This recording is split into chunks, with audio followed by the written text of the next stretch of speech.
올림픽이 지금 굉장히 화제죠. 그래서 정말 보면은 여러 나라에서 이렇게 최고의 선수들이 이렇게 출전을 해가지고 경기를 하는 그런 모습들을 보고 있으면 정말 너무너무 멋지고 국가대표 선수들은 정말 다르다. 뭐 이런 생각이 듭니다. 얼마나 노력을 해가지고 저렇게 저런 한 스포츠 이런 분야에서 전문가가 됐을까. 그런 국가대표라는 타이틀은 이렇게 하루아침에 아무나 얻을 수 있는 그런 것이 아니다라는 그런 생각이 들기도 합니다. 그런데 누구든지요 이렇게 노력을 해서 전문가가 되든지 아니면 어떤 일에 이렇게 대가가 되고 나면 그때부터 달라지는 게 이제 하나 있어요. 어려워지는 일이 하나 있어요. 그게 뭐냐면 내가 초보를 대하는 태도가 조금 달라져요. 초보자들을 봤을 때 나의 마음가짐이나 이런 게 좀 달라요. 가족끼리 서로 하지 말아야 될 것들이 여러 가지가 있잖아요. 근데 그 중에 하나가 뭐냐면 운전을 가르치는 거래요. 웬만한 인내심이 없으면 이렇게 운전을 가르치면 안 될 것 같아요. 가족들한테. 조수석에 딱 앉아가지고 이렇게 초보 운전자가 운전하는 걸 보고 있으면은 답답합니다. 그렇죠? 아니 거기서 이렇게 브레이크를 세게 밟고 처음에 이렇게 저렇게 얘기를 해요. 엑셀레이터는 그냥 발만 대면 돼. 이렇게 얘기를 하다가 아니 커브에서 그렇게 빨리 천천히 돌면 어떡해. 이제 이렇게 언성이 높아지죠. 처음부터 잘하는 사람이 어디 있겠느냐는 막상 옆에서 보면 그게 굉장히 답답해요. 그리고 내가 하면 더 잘할 것 같고 내가 왠지 해야 될 것만 같고 영적으로도 이런 게 굉장히 비슷한 것 같아요. 하나님과의 관계에서도 우리가 이런 경우를 많이 봐요. 저희는 하나님의 방법이나 하나님의 계획을 이해할 수 없을 때가 참 많죠. 그러면 그때 인내심을 가지고 기다리는 것이 아니라 이제 우리가 어떻게 하냐면 하나님을 가르치려고 해요. 하나님 이거는 이렇게 하시면 안 되죠. 하나님 이 일은 이렇게 해주셔야죠. 하나님 저 일은 제가 이렇게 해달라고 기도드렸잖아요. 뭐 이런 말들을 하나님한테 이렇게 툭툭 던집니다. 오늘 본문에 나오는 이 이스라엘 백성들도 이런 태도로 하나님한테 대드는 그런 모습을 보여요. 그래서 오늘 민수기 21장 4절부터 9절까지의 말씀인데요. 같이 교독을 한번 해보겠습니다. 민수기 21장 4절부터 9절까지의 말씀입니다. 제가 한 절 읽고요. 여러분들 한 절 읽고 서로 교독하시겠습니다. 제가 먼저 읽을게요.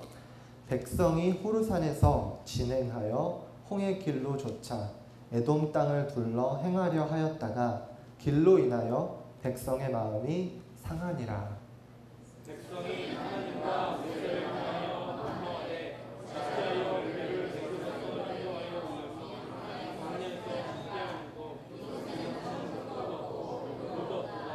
우리 마음이 하나님을 싫어하노라 하매 여호와께서 불뱀들을 백성 중에 보내어 백성을 물게 하심으로 이스라엘 백성 중에 죽은 자가 많은지라.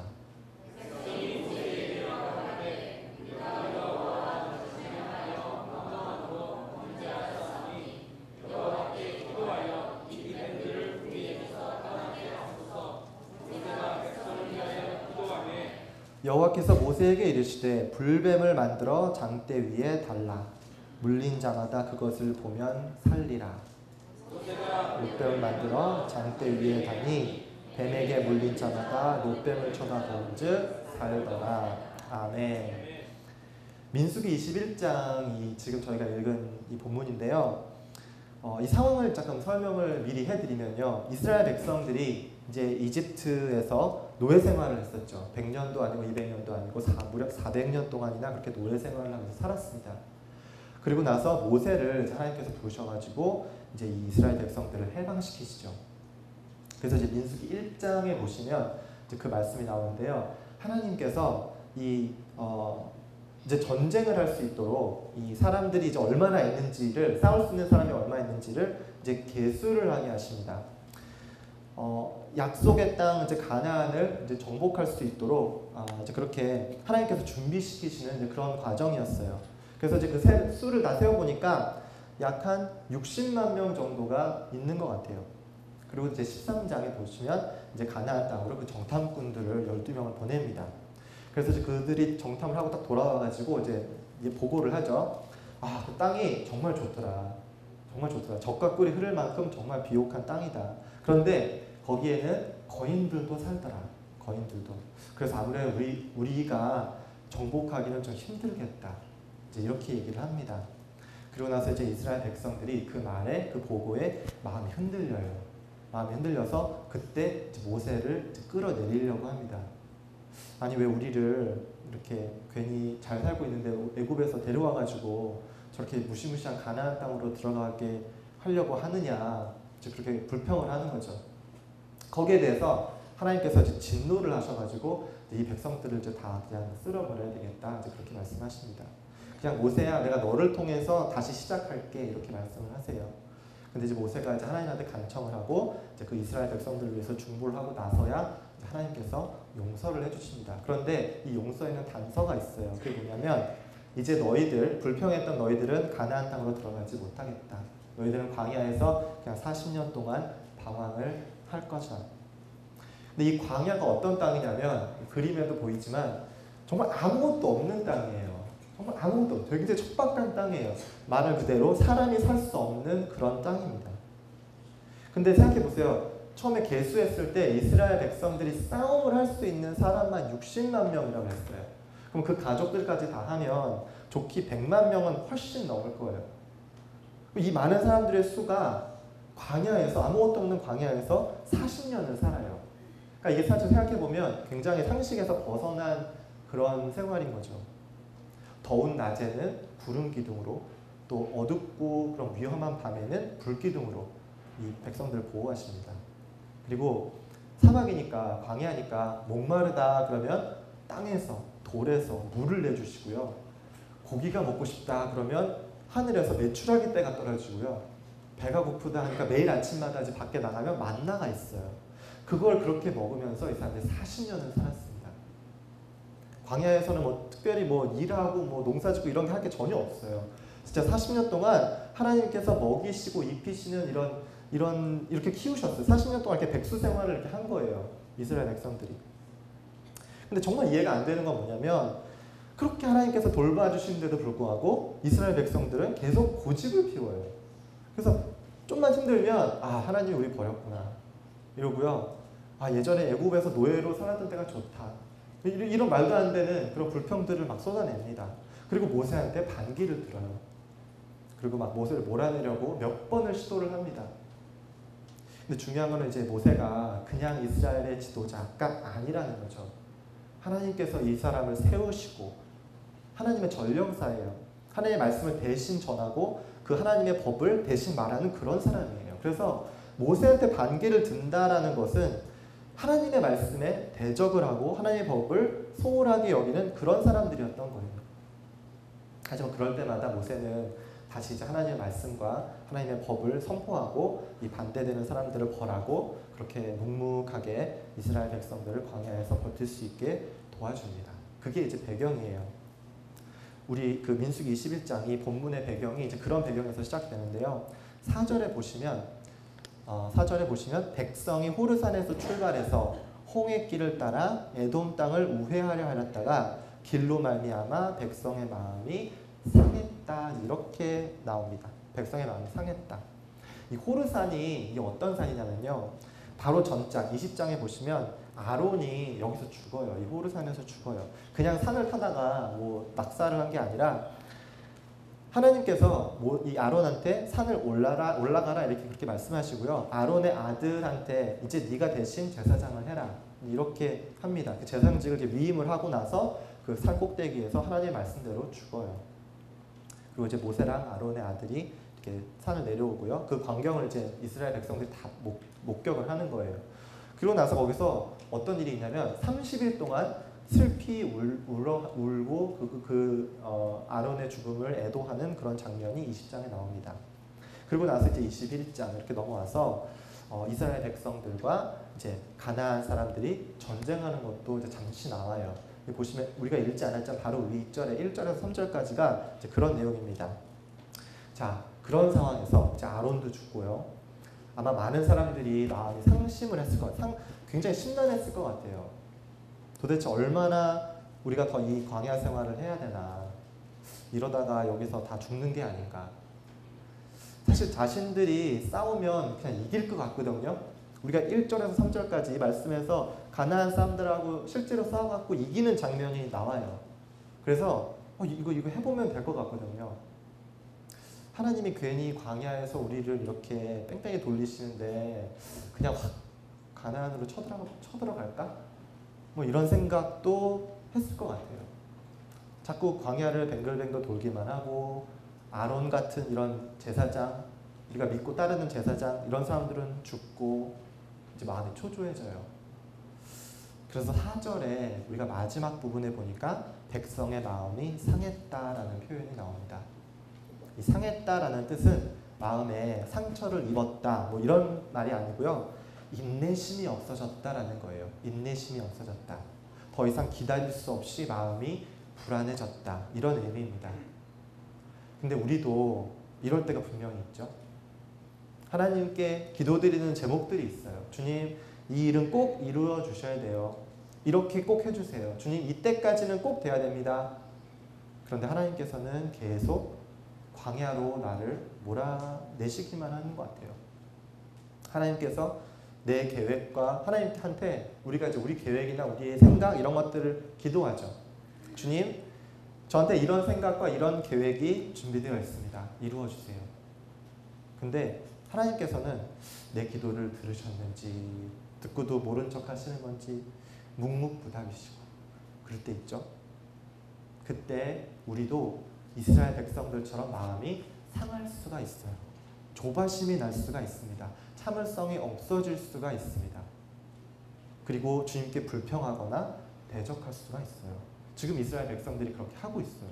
5절에 보시면 백성들이 하나님과 모세에게 원망하는 그런 장면들이 나옵니다. 근데 그 원망하는 소리를 한번 잘 들어보세요. 첫 번째로 왜 우리를 애굽에서 인도해내서 이 광야에서 죽게 하느냐고 원망을 합니다. 근데 한번 생각해 보세요, 여러분. 이 사람들이 애굽에서 그냥 부귀영화를 누리면서 잘 먹고 잘 사는 그런 백성들이 아니었어요. 이 사람들은 애굽에서 노예였어요. 이 사람들만 노예가 아니라 이 사람들의 자녀 그리고 그 자녀의 자녀들까지 모두가 다 노예가 될 그런 상황이었어요. 분명히 하나님께서는 이들을 해방시켜 주시겠다 그런 약속을 주셨고 그 약속을 모세를 통해서 이루어 주셨음에도 불구하고 이들은 마치 자기들이 애굽에서는 굉장히 잘 먹고 잘 살고 있었는데 하나님께서 자기네들을 억지로 끌어내가지고 광야에서 죽게 한다 이렇게 원망을 하고 있는 거예요. 이들의 마음에 인내심이 없어지고 점점 조바심, 이런 걱정 이런 걸로 있지만 다 뒤덮여지니까 현실을 제대로 보지 못하고 이런 말도 안 되는 소리를 마치 진실인 것처럼 이렇게 하고 있는 거예요. 근데 이게 우리도 그래요. 우리도 하나님이 우리를 돌봐주실 것이고 또 그분의 계획과 방법이 분명히 있다는 사실을 우리가 믿지 못하는 순간 우리는 이제 현실에 대해서 조바심을 가지고 걱정을 가지게 됩니다. 근데 그렇게 되면 어떻게 되냐면 우리 걱정이 이 현실을 뒤틀어버려요. 그래서 우리는 그 순간이 되면 이 거짓을 마치 진실인 것처럼 이제 그렇게 믿게 되는 거죠. 혹시 우리들 중에 이런 생각을 하고 계시는 분들이 있을지 모르겠어요. 아, 하나님이 나를 잊어버리신 것 같다. 다른 사람들은 이렇게 막 승승장구하고 있는데 왜 아직도 나는 이렇게 깨어나지 않은 알 속의 병아리처럼 그냥 이러고 있는 걸까? 하나님이 나를 사랑하시기는 하는 걸까? 하나님께서는 분명히 우리를 향한 계획과 꿈이 있다고 그러셨는데 왜 아직도 나는 그 계획과 꿈을 보지 못할까? 우리는 이런 조바심 속에서 진짜 현실을 왜곡되게 그렇게 보고 있는지도 몰라요. 이럴 때 우리는 생각을 해야 됩니다. 생각을. 과연 내 생각과 내 방식대로 인생이 흘러가지 않는다고 해서 하나님께서 나를 버리신 걸까? 그렇지 않다는 거죠. 백성들은 이 광야에서 우리를 죽게 하실 것인가 하고 이렇게 대들었는데요. 하나님의 약속은 절대로 그렇지 않았습니다. 광야에 있다가 죽을 사람들은 하나님께 원망을 했던 백성들이지만 그 다음 세대는 분명히 가나안 땅으로 들어갈 것이다 라고 말씀해 주셨고요. 40년 동안이다 라고 그렇게 정확한 날짜까지도 말씀해 주셨어요. 지금 이 백성들이 원망하는 소리는 자기들 감정에 취해가지고 이 현실을 제대로 보지 못하고 그냥 막 생각나는 대로 내뱉는 그런 저주였어요. 근데 이 저주가요, 점점 그 수위가 높아져요. 그러니까 5절 후반부에 보면 이런 말이 나옵니다. 이곳에는 먹을 것도 없고 물도 없고 우리가 이 하찮은 음식을 싫어한다. 이런 말이 나옵니다. 근데 정말 그런가요? 정말 먹을 것이 없었나요? 아니요. 매일 만나와 메추라기가 공급됐어요. 물이 정말 없었나요? 아니요. 물이 없을 때는 돌에서 물이 나왔어요. 바로 전장 20장 11절에도 돌에서 물이 막 쏟아지는 그런 장면이 나옵니다. 근데 백성들의 마음은 지금 굉장히 강팍해져 있어요. 그래서 하나님께서 지금 이들에게 주신 선물들은 기억을 전혀 하지 못하고 오히려 하나님께서 주신 것에 대해서 저주하고 있어요. 우리 마음이 이 하찮은 음식을 싫어한다. 이렇게 말해요. 하찮은 음식이라뇨. 하찮은 음식이요. 만나와 메추라기. 하찮은 음식이라고 해요. 하늘에서 떨어지는 양식으로 정말 아무것도 없는, 아무것도 잘할 수 없는 그런 광야에서 40년 동안을 100만 명이 넘는 사람이 먹고 살고 있는데 이걸 하찮다뇨. 하나님의 선물, 하나님의 은혜, 이런 것을 이들은 지금 원망의 귀가 멀고 내 조바심의 눈이 멀어가지고 하찮다. 이렇게 말하고 있어요. 한번 생각해 봐야 돼요. 하나님께서 우리들에게, 여러분들에게, 나에게, 우리들에게 주신 선물이 뭔지, 무슨 은혜를 내가 누리고 있는지, 어떤 자비를 내가 받고 있는지를 생각해 봐야 돼요. 하나님께서 내 기도를 들어주시지 않네요. 하나님께서 나를 너무 오래 기다리게 하시네요. 하나님께서 나를 돌보시지 않는 것 같아요. 뭐 이런 불평을 하기 전에 하나님께서 내 기도를 들어주신 기억을 한번 생각해 보세요. 하나님께서 나를 돌봐주신 순간들을 한번 더듬어 보세요. 내가 하찮다고 생각했던 것들이 사실 알고 보면 하나님이 나한테, 우리에게 주신 선물이 아니었나, 이런 것들을 한번 생각해 봐야 됩니다. 버지니아 제일침례교회 성도님들, 여러분들 죄가 뭐라고 생각하세요? 죄가 뭐라고 생각하세요? 우리가 죄하면 딱 떠오르는 게 있죠. 뭐 도둑질하는 거, 뭐 거짓말하는 거, 뭐 살인, 뭐 음란하는 거, 욕심 부리는 거, 참 많이 있어요. 그런데 오늘 본문에서 우리가 알 수 있는 죄는 이런 것들하고는 조금 다른 거예요. 그건 뭐냐면 하나님의 방법을 신뢰하지 못하는 거, 하나님의 때를 기다리지 못하는 것, 내 마음에 들지 않아서 또는 내 뜻대로 되지가 않는 것 때문에 하나님을 믿지 못하는 것, 하나님의 방법이 내 마음에 내키지 않는 것, 그래서 하나님의 계획은 그냥 버려버리고 내 방법, 내 뜻, 나의 계획, 이런 것들을 주장하려고 하는 것, 그때 우리는 죄를 짓고 있는 거예요. 내가 하나님보다 앞서가려고 하는 것, 내가 하면 더 낫겠다 생각하는 거요. 하나님 앞에서는 큰 잘못입니다. 마치 내가 초보 운전자를 태운 그런 베테랑 운전자이냐, 하나님이 인생을 운영하시는 것에 대해서 훈수를 두고 있는 것 같아요. 불평하고 화내고 참지 못하고. 그럼 이렇게 하나님의 뜻을 인정하지 못하고 나의 생각을 하나님의 생각 위에 두는 죄, 이게 굉장히 경미한 죄가 아니에요. 우리 생각에는 뭐 그럴 수도 있지, 뭐 그게 뭐 그렇게 큰 죄인가, 살인하고 간음하고 도둑질하고 그런 죄질 나쁜 죄가 얼마나 많은데 하나님의 뜻하고 내 뜻하고 딱 비교해가지고 내 뜻이 더 낫다고 생각해서 그렇게 하려는 건데 그게 뭐 그렇게 큰 잘못인가. 근데요, 이거는 우리가 굉장히 잘못 생각하고 있는 거예요. 사실 하나님의 뜻, 하나님의 방법을 인정하지 않는 죄는 하나님을 하나님으로 여기지 않는 굉장히 무서운 죄예요. 10계명의 제1계명이 뭡니까? 나 외에 다른 신들을 내게 두지 말라. 이게 무슨 말이에요? 하나님 외에 다른 기준을 가지는 것이 정말 엄청난 죄라는 그런 말입니다. 그리고 아담과 하와가 죄 지은 것을 한번 생각해 보세요. 사실 생각해 보면 선악과라는 이 열매를 그냥 따먹었다고, 그것 때문에 죄를 지은 거예요. 근데 그것을 생각해 보면 하나님이 먹지 말라고 하신 그 명령을 어긴 것 때문에 이 아담과 하와가 죄를 지은 것이에요. 자기 자신들이 마치 하나님처럼 되려고 했던 그 마음이 그 속에 있었다는 거죠. 그리고 사무엘하 6장에 보시면 우사라는 사람이 나오는데, 이 사람이 어떤 사람이냐면 이제 하나님의 궤를 이제 수레에 이제 싣고 이렇게 다윗에게 가져가는 그런 책임을 맡은 사람이었어요. 근데 이 사람이 이제 수레에 하나님의 궤를 싣고 이렇게 가고 있는데, 옆에서 이제 소들이 막 뛰니까, 그 수레를 끄는 소들이 뛰니까 하나님의 궤가 이렇게 흔들흔들 거린 거예요. 그래서 이 궤가 떨어질까봐 이 마음에 조바심이 났는지 이 궤를 딱 손으로 잡습니다. 근데 여러분, 우사가 어떻게 됐는지 아세요? 우사가 죽었습니다. 네, 7절에 바로 이렇게 나와요. 여호와 하나님이 우사가 잘못함으로 말미암아 진노하사 그를 그곳에서 치시니 그가 거기 하나님 궤 곁에서 죽으니라.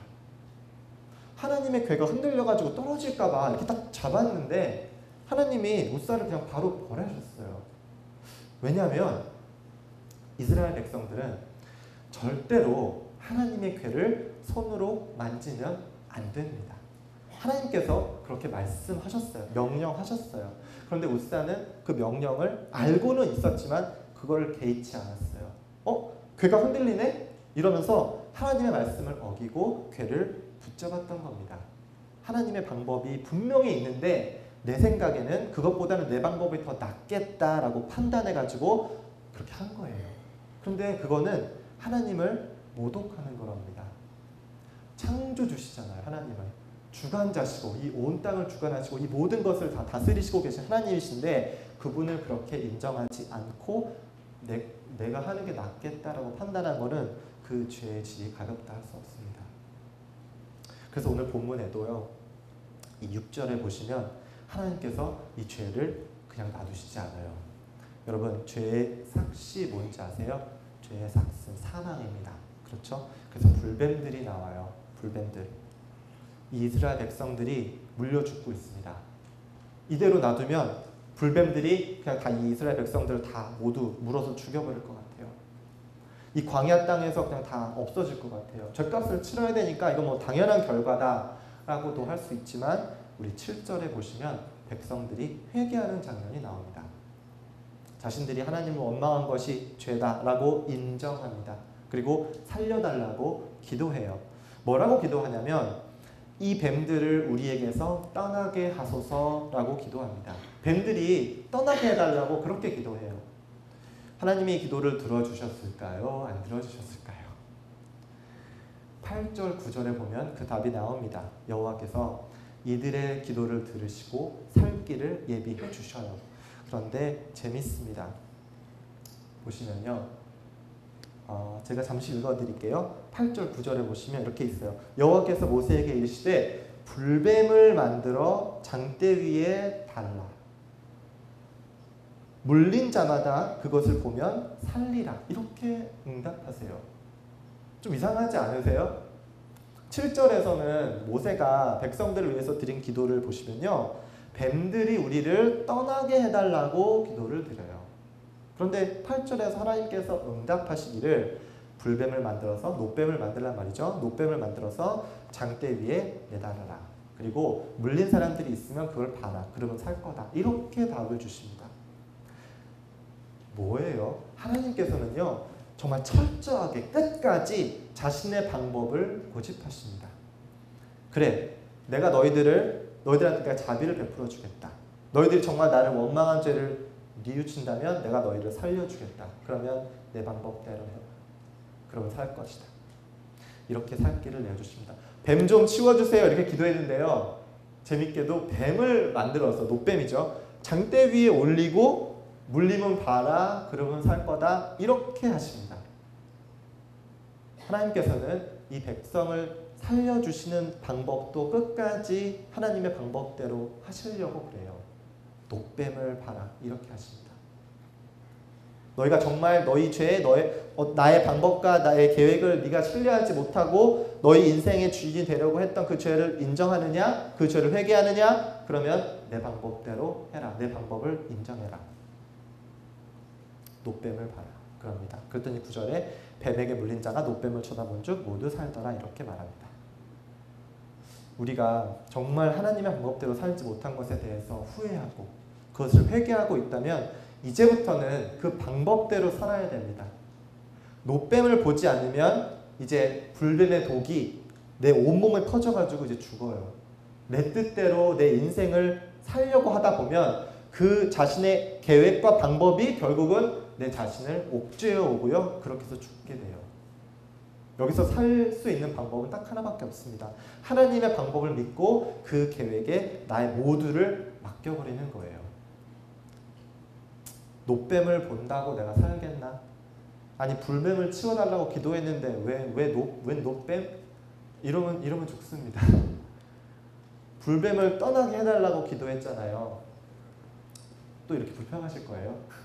내 기도 방법대로 이루어지지 않았다고 해서 하나님께서 그 기도를 들어주시지 않는 것이 아닌데, 분명히 하나님께서는 그분의 뜻대로 살려주실 것인데 내 방법이 아니라고 안 할 거예요? 그 얼마나 어리석은 짓입니까? 또는 이렇게 생각할 수 있을 것 같아요. 아, 그 노뱀 본다고 살겠어? 역시 여전히 하나님의 방법을 신뢰하지 못하는 태도예요. 여전히 내 죄성이 그대로 있습니다. 아직 회개하지 않았어요. 회개가 뭡니까? 회개는 돌이키는 것이에요. 돌이키는 것. 내가 하겠다, 내가 할 수 있다라는 이 생각에서 하나님께서 하셔야 된다라는 그 생각으로 모든 것을 내가 굴복하고 엎드리는 것, 이것이 하나님께서 원하시는 진정한 회개입니다. 그러면 여러분들 어떻게 하실 거예요? 어떻게 하실 거예요? 내 생각과 내 기분과 내 계획과 내 뜻을 끝까지 고집하실 것입니까? 이거 내 인생이니까 내 마음대로 살겠다, 이런 태도를 끝까지 고수하실 거예요? 하나님께서는 지금 우리를 부르시는 것 같아요. 지금 너가 손에 쥐려고 하고 있는 그 인생을 이제 내려놔라. 이제 내가 너의 인생을 주관하겠다. 나한테 맡겨라. 우리가 시선을 돌려야 됩니다. 내가 할 수 있는 일만, 내가 할 수 있는 방법, 내가 갖고 있는 힘, 이런 것만 봐서는 안 돼요. 하나님의 방법이 무엇입니까? 그 계획대로 나를 인도해 주세요. 내가 그대로 따라가겠습니다. 그렇게 다짐하고 그렇게 결심하셔야 돼요. 요한복음 3장 14절에 보시면요, 예수님께서 본인을 빗대서 이 노뱀처럼 자신도 올려져야 된다라는 말씀을 주십니다. 본문에 나온 이 노뱀은요, 죄지은 이스라엘 백성에게 살 길을 예비해 주신 하나님의 은혜이지만 그와 동시에 우리 죄를 위해서 우리 죄를 대신 짊어지고 가시는 예수 그리스도를 상징하기도 해요. 노뱀은요, 우리의 생각이 아니에요. 하나님의 방법이에요. 우리는 예수 그리스도가 하나님이 우리를 구원하시기 위해서 예비하신 하나님의 계획이라는 것을 깨달아야 돼요. 그러면 우리의 방법과 다르다고 해서 노뱀을 버리실 거예요? 그렇지 않죠? 내가 하나님을 믿지 못하고 하나님의 방법을 신뢰하지 못하는 죄는요, 딱 한 가지로 용서를 받아야 돼요. 그게 뭐냐면 예수 그리스도. 예수 그리스도를 바라봄으로써 용서를 받아야 합니다. 노뱀을 보아야 살 수 있듯이 하나님께서 이제 불뱀에 물린 자들이 그 노뱀을 보면 살 것이다 라고 이렇게 했잖아요. 마찬가지로 우리가 죄에서 구원을 받을 수 있는 유일한 방법은 그 노뱀을 보는 것이에요. 노뱀을 보는 것, 예수 그리스도를 보는 것. 이게 무슨 의미일까요? 이걸 좀만 더 깊게 생각해 보겠습니다. 노뱀을 보는 건요, 사실 말처럼 쉽지 않아요. 상황이 그래요. 상황이 생각해 보시면 나는 지금 불뱀에 물렸고 이제 죽을 텐데, 좀 있으면 이 아픈 고통 가운데서 막 신음하고 있는데 빨리 이 상처를 좀 고쳐주시고 아물게 해주시던지, 아니면 이 불뱀을 좀 떠나게 해주시던지 이렇게 하면 좋을 텐데, 모세는 지금 노스로 뱀을 만들고요, 장대에 매달고 그걸 보라고 그래요. 그럼 노뱀을 본다는 것은 무슨 의미일까? 그냥 단순히 쳐다본다면 되는 건가? 이 쳐다본다는 건 또 뭔가? 노뱀을 보라는 것은요, 하나님의 말씀, 그 명령에 순종해라라는 의미가 있습니다. 8절에 하나님의 명령이 있었고요, 9절에 그 명령에 순종하는 사람들이 살아나는 장면들이 나옵니다. 우리는 복음을 믿어야 우리가 구원을 얻죠. 복음을 믿어야 됩니다. 근데 그 믿는다는 것이 그럼 무슨 뜻일까요? 예수님이 우리 죄를 위해서 죽으셨다더라. 아, 그런가? 그 사실을 내가 알고만 있으면 되나요? 그 사실을 내가 믿고 있으면 되나요? 아닙니다. 여러분들, 야고보서 2장 19절에 굉장히 무서운 얘기가 하나 나옵니다. 2장 19절 이런 말씀이 있어요. 네가 하나님은 한 분이신 줄 믿느냐? 잘하는도다. 귀신들도 믿고 떠느니라. 귀신들도 믿는데요. 귀신들도요, 하나님을 믿고 반응해요. 떨어요. 그냥 머리로만 아는 게 아니라 귀신들은 하나님을 믿는다니까요. 마음속으로 믿고요, 막 벌벌 떨어요. 우리들 중에 하나님을 믿으시는 분들 계신가요? 여러분 정말 믿으세요? 그럼 천국 갈 수 있나요? 그럼 구원을 얻을 수 있나요? 여러분들, 제가 지금 계속 이런 질문을 하는 건요, 이게 트릭이 있어요. 함정 질문입니다. 왜냐하면 그렇지 않기 때문에 그래요. 하나님이 계시다라고 믿는 것, 그 믿음과 구원의 믿음은 조금 다릅니다. 지금 여기처럼요, 야고보서 2장 19절처럼요, 우리가 귀신들의 믿음보다는 우리의 믿음이 더 나아야 하지 않겠어요? 귀신들도 하나님이 한 분이신 줄 알고 믿고 떨고 있는데 우리의 믿음은 그보다 더 나아야 하지 않겠어요? 그래야 천국 갈 수 있지 않겠습니까? 그러면 그 구원의 믿음이라는 게 도대체 뭔가?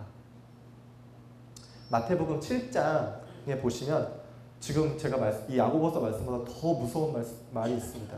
21절부터 24절까지의 말씀인데요. 이게 어떤 사람들이 나와요. 그래서 이 사람들 그냥 믿은 사람들도 아니에요.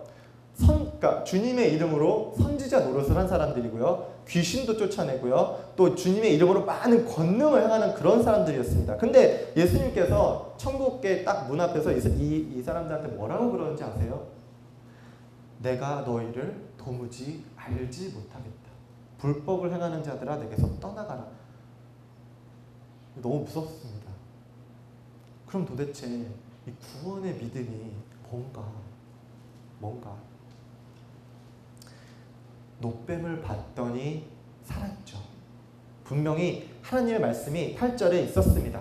노뱀을 봐라. 그러면 산다. 그래서 9절에 뱀에 물린 사람들이 노뱀을 봤습니다. 이들은 하나님의 계신 것을 믿었고요. 그리고 자신들의 방법이 옳지 않다는 것도 깨달았고요. 그래서 회개를 했어요. 그런데 중요한 건 회개를 했다는 거예요.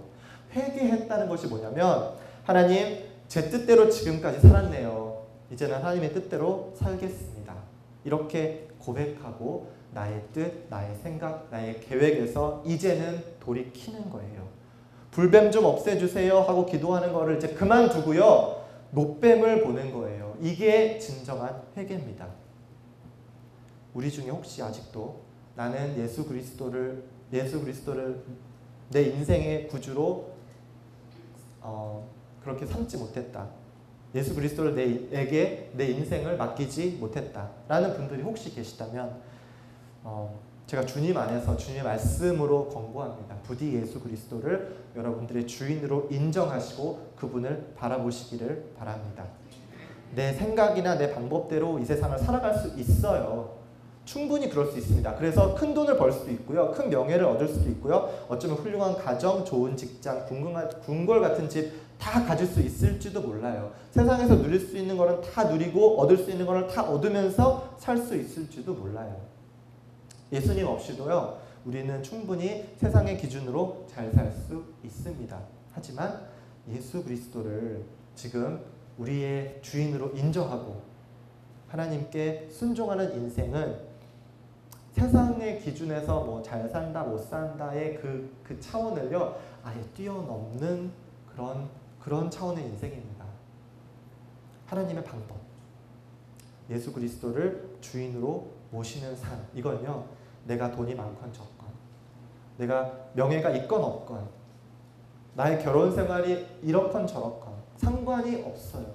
주님 한 분만으로 나는 만족합니다. 나는 행복합니다. 라고 그렇게 정말 말할 수 있는 그런 인생입니다.